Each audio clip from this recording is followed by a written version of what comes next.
Bonjour à toutes et à tous.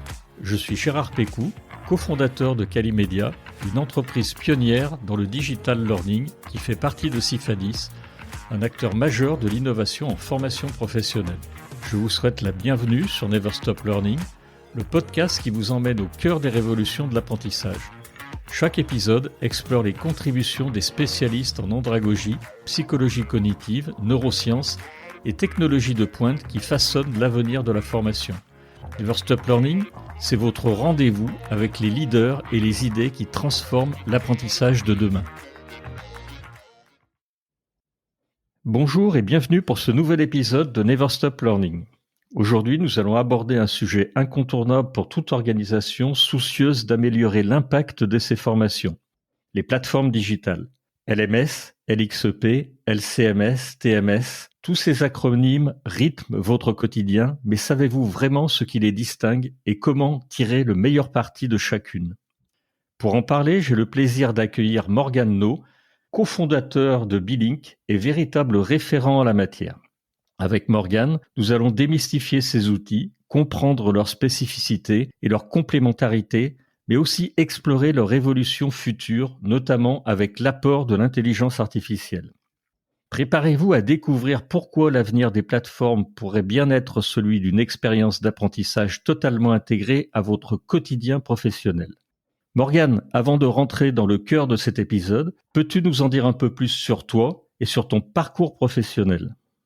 Eh bien, bonjour à tous. Merci Gérard pour l'invitation. Ravi de participer à ce podcast. Alors pour me présenter en quelques mots, moi je m'appelle Morgan No, j'ai 39 ans, heureux papa d'une petite fille et d'un petit garçon et cofondateur effectivement de B-Link depuis 2019. J'ai un parcours, on va dire, assez orienté sur la technicité et l'informatique puisque je suis cursus ingénieur informatique. J'ai fait pas mal d'années dans une entreprise du secteur qui s'appelle CrossKnowledge en tant que directeur technique, quasiment 10 ans. Et c'est à la suite de cette expérience que finalement j'ai vu un petit peu les plateformes évoluer, les technologies évoluer et la nécessité de créer, on va dire, un nouvel acteur comme B-Link.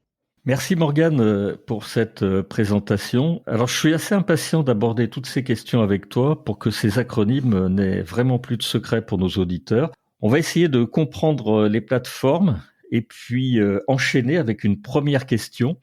Qu'est-ce que finalement un LMS exactement et pourquoi est-il incontournable aujourd'hui en entreprise ?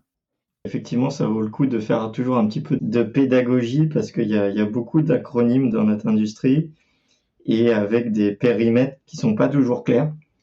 Donc, je vais en tout cas essayer d'apporter mon regard là-dessus. LMS ou Learning Management System, en fait, c'est un système qui a été créé dans les années 2000, finalement, un petit peu en même temps que l'essor du e-commerce et finalement toute la partie Internet, et donc qui a été créé pour diffuser des contenus digitaux, un contenu de digital learning ou e-learning, donc de permettre une diffusion massive et puis surtout la capacité finalement pour une organisation de faire, on va dire, du reporting sur des contenus de formation. Donc, à la base, Learning Management System, c'est vraiment la gestion de la formation en entreprise. C'est un outil qui a été conçu vraiment pour des départements L&D ou RH pour arriver à cette fin, c'est-à-dire mutualiser et diffuser, on va dire, du savoir de manière homogène, faire des inscriptions, monitorer pourquoi pas des contenus obligatoires. Il y a beaucoup de contenus qui sont obligatoires suivant les industries et être en capacité de faire du reporting.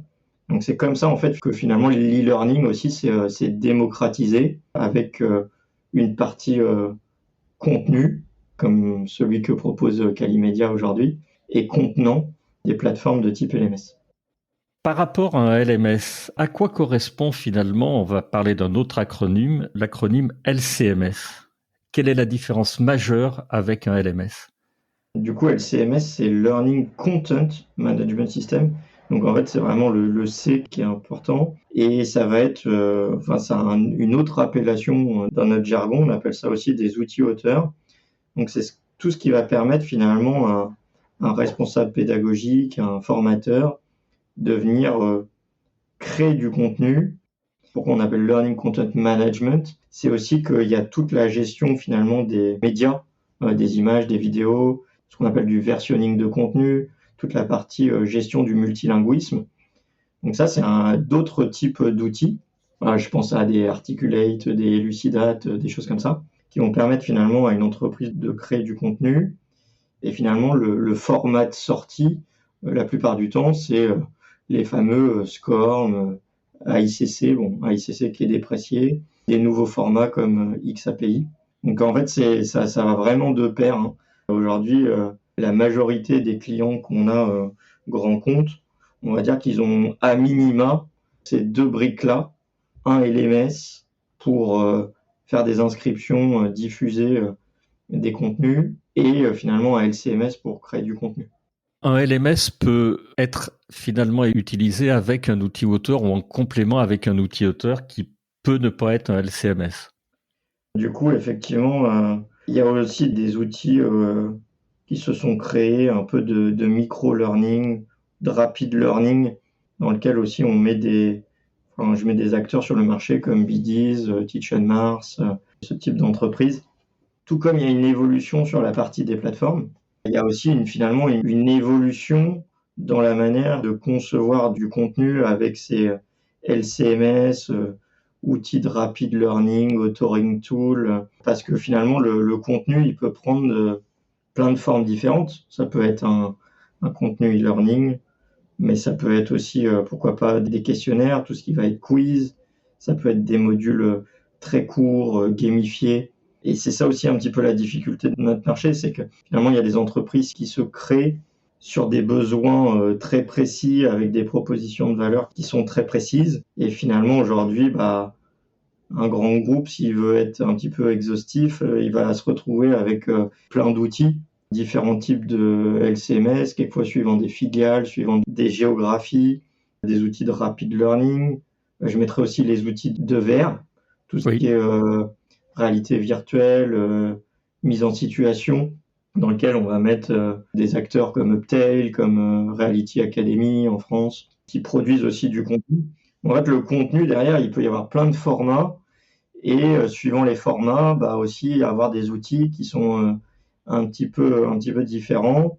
On voit aussi que il y a toute la partie émergence de l'intelligence artificielle aussi, qui va encore sans doute bouleverser un petit peu aussi toute cette gamme d'outils.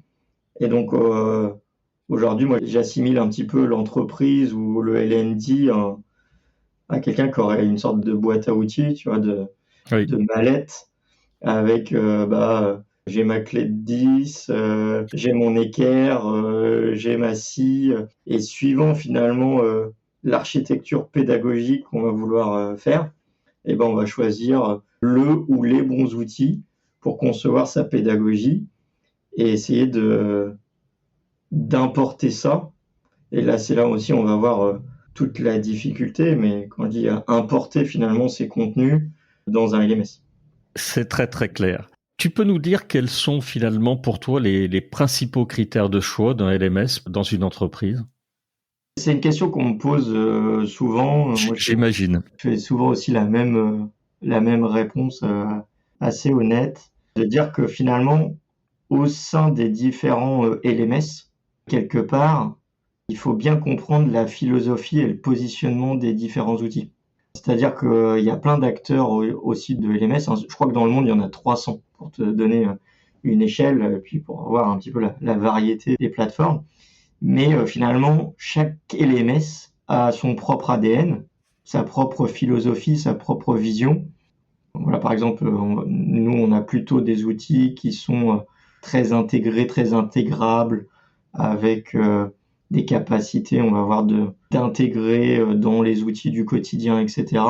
Si je prends d'autres acteurs comme 360 Learning, par exemple, il y a une philosophie autour de la co-conception, de la co-création de contenu de formation, intégré finalement dans l'outil de diffusion, donc tout ce qui va être collaborative learning. Et je dirais que c'est avant tout ça qu'il faut déjà bien saisir. C'est-à-dire qu'il faut saisir la vision et l'essence même et le positionnement du LMS. Donc, qu'est-ce qui le différencie finalement des autres LMS ?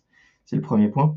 Le deuxième point, je dirais que derrière, il faut Donc effectivement que l'entreprise, elle choisisse par rapport à la vision et au positionnement, et qu'elle partage en fait cette vision avec la vision qu'elle a du learning dans son entreprise. Chaque entreprise a une culture différente, a une maturité différente vis-à-vis de ces sujets-là, et de se dire c'est quoi la vision du learning de notre entreprise? Est-ce qu'on veut faire du skill-based? Est-ce qu'on veut plus aller vers du social? Et du coup de choisir l'outil en fonction de la vision. Ça, c'est le premier point.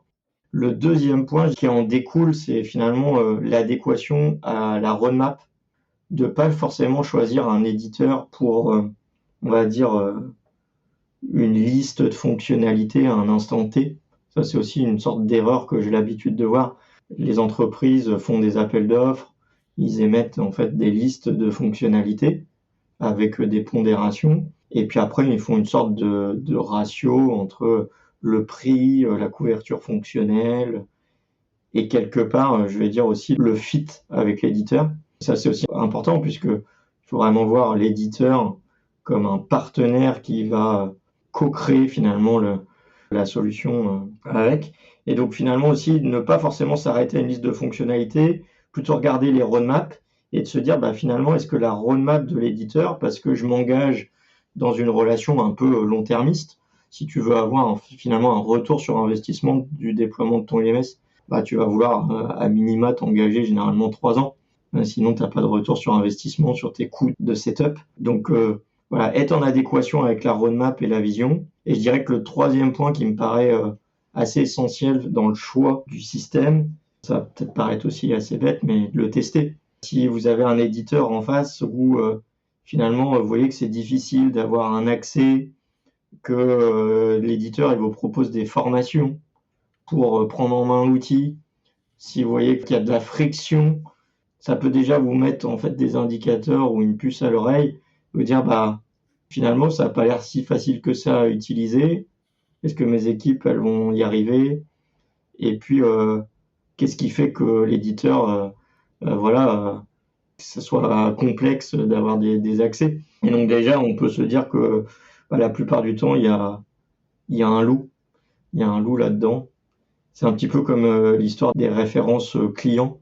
Je pense que personne n'est dupe aujourd'hui, où finalement, vous pouvez vous dire que si un éditeur vous donne des références clients, c'est qu'il a au préalable briefé les références, et que ce qu'il vous donne, il est sûr et certain qu'ils vont avoir un discours, on va dire, assez policé par rapport à l'outil.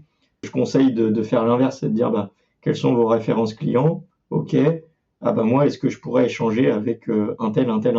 Telle ou telle personne. Voilà. Et là, ça change aussi un petit peu le prisme. Alors, on va découvrir maintenant avec ton aide les plateformes LXEP, qui est la spécificité de Billink. Tu vas nous en parler. Qu'est-ce qui a fait émerger les LXEP ces dernières années et c'est quoi une LXEP? Ouais, ça c'est aussi une bonne question qu'on me pose assez souvent. Je dirais que le LXP, c'est un changement de client, déjà. Avant tout, je m'explique. C'est que là où j'expliquais que finalement les Learning Management Systems, ils ont été avant tout créés pour des profils RH, pour administrer la formation, gérer un catalogue, importer des contenus, etc. En fait, il y a eu l'évolution naturelle qui a fait que quelque part, finalement, les RH, il fallait aussi qu'ils vendent en interne aux utilisateurs finaux, que sont les apprenants dans les entreprises, l'outil. Et là, on voit que finalement, les intérêts et les objectifs d'un RH sont pas les mêmes que les intérêts et les objectifs d'un apprenant. C'est clair. Et là, nécessité finalement de repenser aussi un petit peu, l'expérience utilisateur à l'orée d'un nouveau type de client qui est l'apprenant. Ça, c'est déjà le gros changement qui a induit les LXP. Donc les LXP, ils sont sortis pour moi, je dirais, aux alentours des années 2016, quelque chose comme ça. Principalement outre-Atlantique. Les premiers, on va dire, LXP vraiment du marché, ça a été des acteurs comme Digrid ou Edcast, qui a été racheté par Cornerstone par la suite. C'est un peu comme ça aussi qu'on a créé Billink avec ce positionnement-là, puisqu'en fait, on a vu l'émergence de ces technologies outre-Atlantique. On s'est dit, en fait, de faire évoluer un LMS pour prendre en compte ces enjeux de l'apprenant et pour prendre un certain nombre d'autres points que sont un LXP. Hein. Donc, je rappelle, les LXP, c'est le Learning Experience Platform, mais il ne faut pas restreindre la définition à expérience. Ça, c'est aussi une erreur que je vois assez souvent faite, c'est que des clients se disent, à partir du moment où il y a une expérience utilisateur un peu plus sympa, tu vois, qui reprend les codes du B2C, genre Netflix, Amazon, qui a un peu de recommandations, on va appeler ça un LXP. Oui, mais pas que. Pas que, parce qu'effectivement, il y a une philosophie de se dire, le client, c'est l'utilisateur final, donc je vais lui donner les outils pour être maître de son développement. Et là, déjà, tu vois que c'est un petit peu le truc différent. C'est là où finalement une offre de formation dans un LMS construite par des RH, poussée par des RH à des apprenants. Là, l'apprenant, il va avoir la capacité finalement de créer ses propres playlists, d'ajouter du contenu dans la plateforme et de venir l'enrichir, de partager avec ses pairs. Les managers, ils vont pouvoir inscrire directement des apprenants à des parcours de formation qu'ils auraient créés. Et tu vois qu'en fait, là, on redonne un petit peu le pouvoir et la main à l'utilisateur final. Dire, crée ton expérience de learning. Et je complète juste par 2 autres points. Du coup, les LXP, ils ont été créés avec cette volonté finalement d'avoir des systèmes qui étaient très intégrables. Donc, se dire, le LXP aussi, sa fonction, c'est de venir se connecter à tout un tas d'applications, des LMS, des TMS, des LCMS, on va dire tout un écosystème learning, et de rationaliser tout ça dans une expérience utilisateur. Donc ça, c'est le deuxième point. Le troisième point, c'est toute la partie compétences. Aujourd'hui, là où, on va dire, les LMS, ils ont plus été créés et historiquement, et c'est logique, pour suivre un temps passé, une complétion, on va dire les données, on va dire de reporting SCORM. Le LXP, il s'est dit, en fait, il faut aller plus loin. La formation, elle est vraiment multimodale, elle peut être sur le terrain, elle peut être... Et finalement, comment on intègre de nouvelles métriques de suivi de l'efficacité de la formation.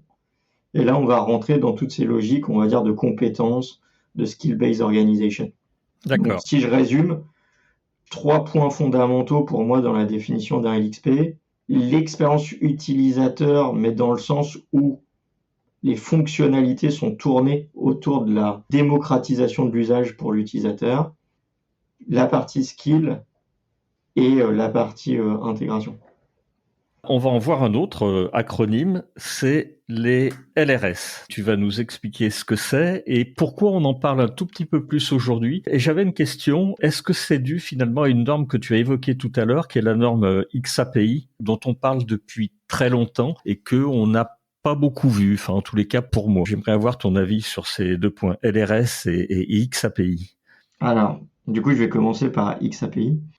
En fait, cette norme-là, elle a été créée pour dire, finalement, une expérience d'apprentissage, ça peut être plus large qu'un seul contenu de formation. Et là où finalement on avait toujours des normes, si je prends ICC ou SCORM, qui étaient des normes de communication entre un contenu et une plateforme, donc entre le contenu et le contenant, en fait, on s'est dit, l'apprentissage, c'est pas que ça. Ça peut être une mise en situation, ça peut être une évaluation sur le terrain, ça peut être, pourquoi pas, une expérience, on l'avait dit avant, en VR. Et en fait, une expérience de formation est beaucoup plus riche que juste un contenu. Et donc, il y a une nécessité quelque part de faire évoluer la norme aussi. Pour dire, il y a une nécessité d'aller traquer l'ensemble des expériences d'apprentissage. Et ces expériences d'apprentissage, elles peuvent se faire en dehors du contenu et en dehors d'un LMS. Et donc là, on avait besoin d'une norme qui permettrait à n'importe quel type de système, hein, même quelque part, tu vois, un CRM. Voilà, je suis commercial, je travaille à longueur de journée dans un CRM. Imaginons qu'il y ait un peu de formation de pousser dans la plateforme.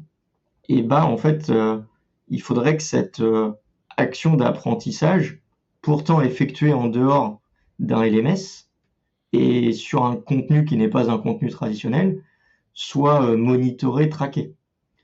Et donc en fait, c'est vraiment cette norme-là, elle a été créée pour avoir la capacité d'aller agréger toutes les modalités d'apprentissage, finalement dans un vocabulaire qui est commun, qui est celui de la norme XAPI. Et D'accord. pourquoi elle n'a pas beaucoup pris sur le marché? C'est aussi ça une bonne question.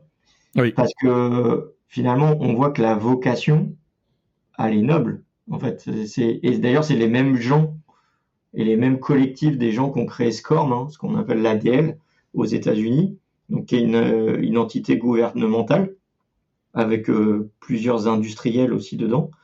Donc ces gens-là qui avaient créé SCORM, c'est eux-mêmes en fait qui ont créé XAPI. Et pourquoi finalement ça prend pas trop? Parce que il y a eu aussi, je dirais, une non-volonté des éditeurs de LMS d'implémenter cette norme D'accord. de manière très logique pour faire de la rétention des utilisateurs et, on va dire, cadenasser un petit peu la relation client. Pourquoi? Parce que finalement, comment ça marche le renouvellement avec un éditeur? C'est, je vais choisir un outil et puis quelque part, on va monitorer l'usage. Est-ce que les gens ils utilisent, est-ce qu'ils n'utilisent pas, etc. Et là, on est en train de se dire que finalement, il y a des expériences d'apprentissage qui peuvent être jouées dans d'autres outils, qui peuvent être traqués, etc. Mais Oui. l'éditeur de LMS, logiquement, il n'a pas intérêt à faire en sorte que le client, finalement, il utilise d'autres systèmes et que quelque part, il fasse plus d'heures de formation dans d'autres systèmes que dans son propre système. Ça viendrait confronter sa légitimité. Là où le propos est noble de créer cette norme parce que on n'apprend plus comme on apprenait en l'an 2000, il faut que derrière, tout le monde joue le jeu. Et donc que les LCMS implémentent cette norme, majoritairement les LCMS, ils l'ont plutôt fait, mais aujourd'hui ça coince au niveau des LMS, et c'est pour ça aussi que les LXP implémentent aussi cette Oui. norme, et les LRS. C'est ce que j'allais te dire. Finalement, tout ça, ça a été au bénéfice des LXEP, finalement. C'est aussi voilà, de se dire, bah, finalement, comme dans son propos, le LXP, il se dit qu'il va cohabiter avec d'autres systèmes, et c'est là aussi où, quelque part, on a une liberté de la parole. C'est ça. Quand on travaille avec Billing, c'est pas parce qu'on travaille avec Billing qu'on ne peut pas évoquer Docebo, Cornerstone, 360 Learning, etc. avec les avantages et les inconvénients de chacun. Et parce que voilà, nous, on est très logique par rapport à notre positionnement, de se dire que bah, le client, il a plusieurs systèmes, il faut faire cohabiter tout ça, voire même il a pourquoi pas des plateformes de coaching, type CoachHub, tu avais comme des choses comme avant, comme MoveOne, etc. Et que tout ça, finalement, il faut que ça communique, que les actions, elles soient tracées, que ça soit intégré pour l'utilisateur, et d'où finalement l'implémentation de la norme XAPI pour les LXP qui devient, on va dire, logique par rapport au positionnement de ces plateformes-là. Petit aparté aussi sur la partie LRS. Donc LRS, c'est le Learning Record Store. C'est une sorte de base de données qui va permettre de stocker toutes les actions de formation au format XAPI. Donc là, c'est aussi quelque part intéressant, c'est que on a dissocié l'expérience de l'utilisateur de la partie stockage des données d'apprentissage et que ces bases de données, elles peuvent être hébergées chez un client. Et donc là aussi, on commence à s'affranchir de toutes les problématiques finalement de, tu sais, de migration d'un outil Oui. où finalement je fais un appel d'offres, je passe du LMS A au LMS B, comment j'exporte ma donnée, comment je la réimporte, c'est un gros projet, etc. Si en fait toute ta donnée elle était stockée dans un format propre en XAPI, que tu as tout ton historique de formation de ton entreprise avec les certifications, etc., et que c'est hébergé indépendamment de ton éditeur de LMS ou de LXP, bah là, ça devient vachement intéressant parce que non seulement tu as une sorte de souveraineté de la donnée, on voit aujourd'hui que ça devient de plus en plus important et même avec l'IA, que les clients soit souverain de cette donnée de formation qui est une donnée stratégique, hein. Si je discute par exemple avec Renault et qu'il y a un plan de transition vers de la mobilité électrique et que je dis, bah, en fait, tu sais quoi, toutes tes données, ton plan de formation stratégique et quelles compétences et qui a quoi, ça c'est stocké sur Amazon, infogéré, on va dire, par un éditeur tiers. On commence à prendre des risques finalement sur la souveraineté de la donnée. Oui. Et moi, je vois qu'il y a de plus en plus finalement de clients qui cherchent à ramener cette cohérence, cette souveraineté de la donnée, s'affranchir d'un certain nombre de coûts liés aux intégrations, liés aux migrations. Et donc, si votre entreprise, parce que je me dis qu'on va sans doute avoir des L&D qui nous écoutent aussi aujourd'hui, si votre entreprise ne s'est pas penchée sur ce sujet des LRS, allez voir, parce qu'il y a une vraie plus-value. Et juste pour aussi redonner le positionnement aussi de Billink, aujourd'hui, Billink, c'est une constellation d'outils. Donc LXP, effectivement, là où on est sans doute le plus connu, LMS aussi, TMS, et on est éditeur de LRS. Et on ne s'interdit pas finalement, quelque part, un client qui viendrait nous voir pour disposer de son propre LRS. Voilà, c'est des choses qu'on sait faire aussi, de ne fournir que ce type de technologie. Tu viens de parler de TMS, justement. Ça va être notre dernier acronyme. Est-ce que tu peux nous en parler? Ça consiste exactement en quoi un TMS? Alors, c'est vrai que dans la constellation des outils, aussi le TMS, Il y en a quelques-uns. on revient vraiment à la nécessité, à un moment donné, d'essayer de rationaliser tout dans un LXP, mais en conservant un petit peu ce qu'on appelle le best of breed. J'ai deux approches, grosso modo, dans mon entreprise. Soit j'ai l'approche all-in-one. Et là, je vais prendre un Workday, un SAP, un Oracle.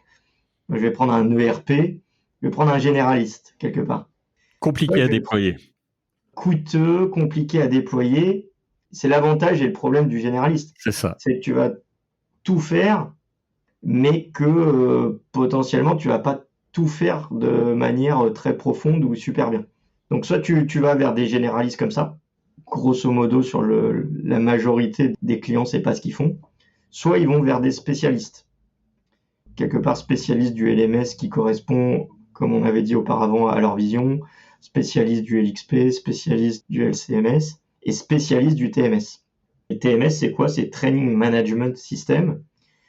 Donc c'est un système historiquement qui a plutôt vocation à gérer la partie présentielle de la formation. Et là, tu vois que déjà, tu as un problème. C'est-à-dire que là où le LMS, il va héberger des contenus de e-learning et qui va les diffuser, si derrière, tu veux faire du blended learning, parce qu'aujourd'hui, on dit que c'est quand même la base, le blended learning, et ben, en vrai, tu vas voir dans les entreprises combien d'entreprises arrivent vraiment à opérationnaliser des vrais programmes blended learning. Il y en a très peu. En fait, ils gardent finalement les actions de formation dans des outils tiers et ils essayent d'apporter de la cohérence vis-à-vis de l'utilisateur final, mais ils ont du mal à modéliser l'expérience blended learning. Pourquoi? Parce que donc, le e-learning est porté par LMS et le présentiel, donc tout ce qui va être gestion des formateurs externes, gestion des coûts. Le TMS, historiquement aussi, il gère les coûts, le plan de formation. Oui. Voilà, typiquement, la difficulté aussi en France, dès qu'on réfléchit plan de formation, adéquation du dispositif avec des financements OPCO, etc. Donc le TMS va gérer toute cette partie logistique, synchrone et budget.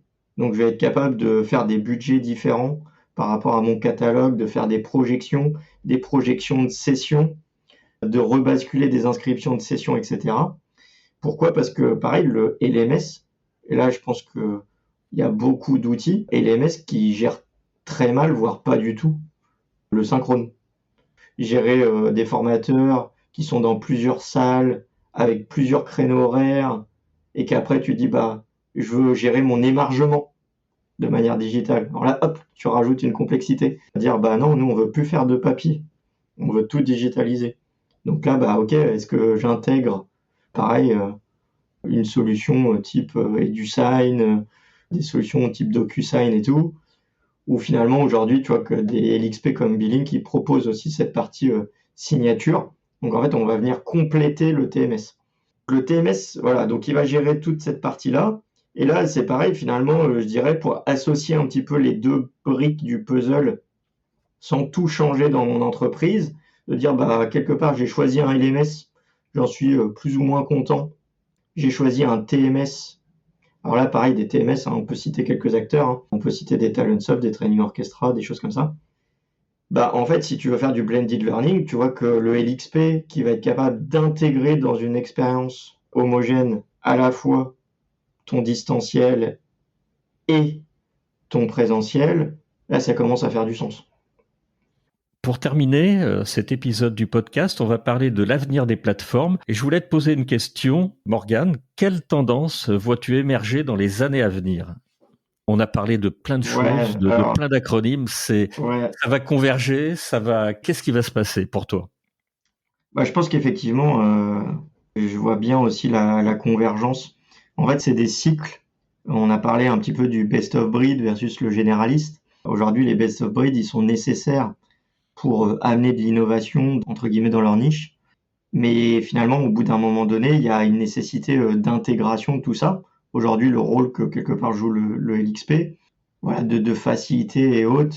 Et je pense que les capacités de développement, tout ça, effectivement, je pense qu'on aurait tendance à le gommer pour une learning platform, tu vois, en Oui, faisant fi de tous les acronymes, mais qui possède, on va dire, l'exhaustivité du fonctionnel. Quelque part, quand tu es un éditeur de LMS, bah, tu tentes peut-être aussi de faire un peu évoluer ta gamme de produits vers du LXP, quand tu es un TMS, un peu vers du LMS, etc.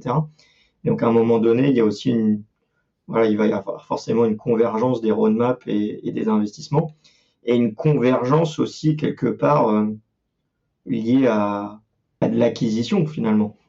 Donc la partie M&A, où on voit, comme on disait par exemple, Cornerstone qui rachète Edcast pour s'équiper d'un oui. LXP. Il y a beaucoup de rachats dans cette industrie-là. Je pense que la volonté derrière des éditeurs, c'est aussi bah voilà, de mutualiser les technologies, de rationaliser tout ça. Donc, je vois bien cette convergence qui après redébouchera vers de la spécialisation. Comme je disais, c'est un Oui, cycle. c'est un cycle. C'est un cycle où tu as besoin de challenger les choses et les choses évoluent. Et moi, je dirais presque que là, il y a deux grosses tendances. C'est l'IA, d'une part.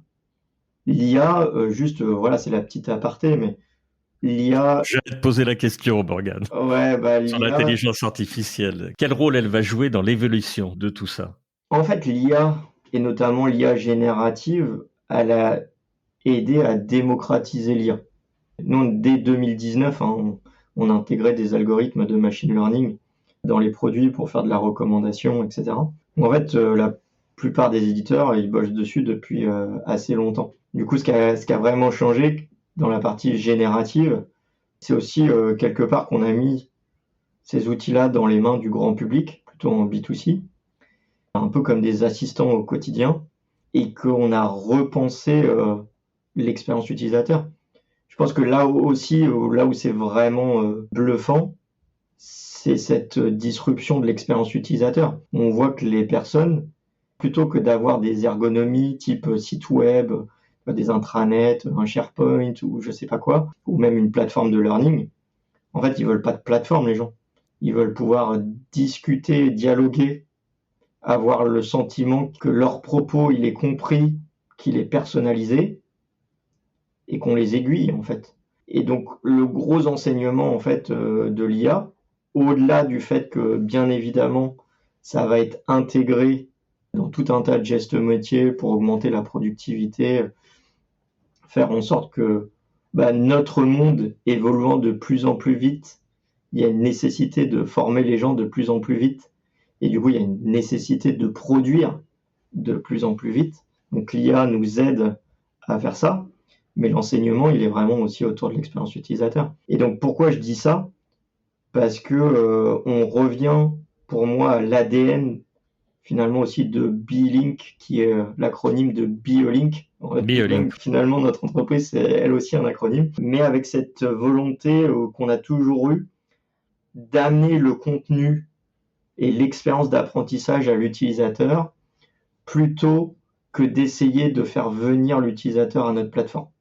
Et donc ça, si on veut que les gens en fait créent un réflexe de learning, que le learning il soit intégré à leur quotidien, comme je me brosse les dents, je passe 10 minutes à me former, où j'apprends, on va dire, continuellement, je fais de la veille, etc. Il faut enlever la friction de la plateforme, de la nécessité qu'un utilisateur va avoir de se connecter à une plateforme. Et c'est pour ça que Google, ça marche aujourd'hui, ou que YouTube, ça marche. Alors, il y a des entreprises qui me disent, mais finalement, j'ai plus d'usage quelque part de YouTube ou de Google que de ma plateforme en entreprise. Et comment finalement je peux traquer dans ma plateforme ce que les gens ils font dans YouTube. On reprend quelque part le problème à l'envers. C'est qu'on va essayer de ramener YouTube dans la plateforme. Ben non. Pourquoi YouTube ça marche? Parce qu'il n'y a pas de friction. L'ergonomie elle est très simple. Et donc voilà, je pense que l'enseignement aussi pour moi demain c'est vraiment il y a à la fois finalement une convergence du périmètre fonctionnel, mais à la fois des plateformes qui sont complètement invisibles et qui sont intégrées dans le quotidien et dans les outils de productivité. Et c'est là où je pense qu'on pourra vraiment dire que l'entreprise, elle va vers une culture d'apprentissage. Parce que, voilà, c'est pareil, on parle de skill-based, on parle de culture d'apprentissage. On n'auto-déclare pas ou on s'auto-déclare pas avec une culture d'apprentissage dans son entreprise. On dit pas, je vais faire un appel d'offres, je vais implémenter un nouvel outil et boum, je vais avoir une culture d'apprentissage. C'est non seulement ça doit être porté au plus haut niveau de l'organisation avec des dirigeants qui se disent que la formation, c'est pas un centre de coût. Et crois-moi, il y en a encore beaucoup qui pensent comme ça. Donc, de démocratiser l'accès à la formation. Et comme je disais, de distiller la formation dans le quotidien des collaborateurs, sans friction, à travers des ergonomies comme celle de ChatGPT ou de Mistral, mais en mode chat. C'est un point qui est très important. Et on voit aussi toute l'émergence des agents IA aujourd'hui. Oui, tout à fait. Un agent IA, c'est quoi? C'est une sorte de LXP de l'IA. Je m'explique. C'est une intelligence artificielle qui est capable de se connecter à des outils tiers via des API pour effectuer un certain nombre de tâches de manière autonome. Et donc, si on se dit que demain, en fait, ces IA qui vont être aussi déployées de façon massive dans les entreprises avec des nécessités de souveraineté ou autres, elles sont connectées, tu vois, par API aux plateformes de learning et que finalement la plateforme, elle ne fait que de structurer de la donnée et de proposer de la donnée qualitative au chat ou à l'IA, ça sera déjà une belle avancée. Alors Morgane, on arrive au bout de cet épisode. Je voulais vraiment te remercier pour ton expertise parce que grâce à toi, en tous les cas en ce qui me concerne, j'y vois plus clair sur tous les acronymes. J'ai bien noté la complémentarité par rapport au LMS, au LRS, au LCMS, voire au TMS, de tout ce qui concerne les LXEP. Je te remercie d'avoir donné ta vision sur le rôle accru de l'intelligence artificielle qui augure d'un futur qui va aller vers une meilleure culture finalement de l'apprentissage pour les entreprises. Et puis, je te remercie également vraiment de nous avoir livré ta vision de la formation idéale de demain avec des plateformes et tout ce qui va changer. Donc, merci pour tout ça, Morgane. Je te remercie vraiment d'être venu dans cet épisode. Et puis, je voulais remercier nos auditeurs et leur dire que je leur dis à très bientôt pour un nouvel épisode de Never Stop Learning. Merci Morgane. Merci beaucoup.